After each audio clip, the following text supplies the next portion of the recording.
So what you see, the shiny area on the left side of his lip where we've marked, that's the area that we're going to do hair transplantation now.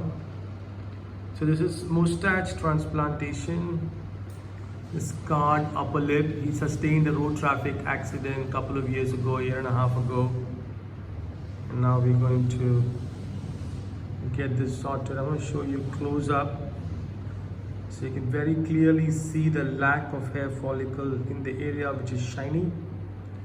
There are multiple ways to treat scars on the face, and the best modus operandi should be chosen. And for this guy, for this scar at this location, so hair transplantation is the best bet. If you try to excise scars like this in this location, it's going to cause a deformity which is going to be worse than what it is right now.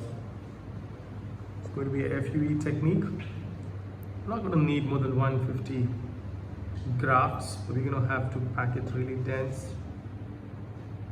It's going to be done under local anesthesia and a day-care procedure. So that's immediately after the transplantation into the scar. You can see it's very densely packed.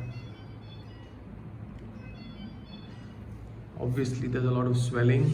This takes a couple of days to settle down. It's from the local anesthesia, also from the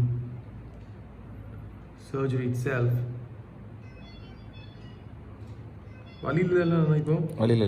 So no pain. Right?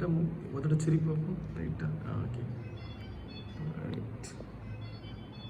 Spray board no. Okay.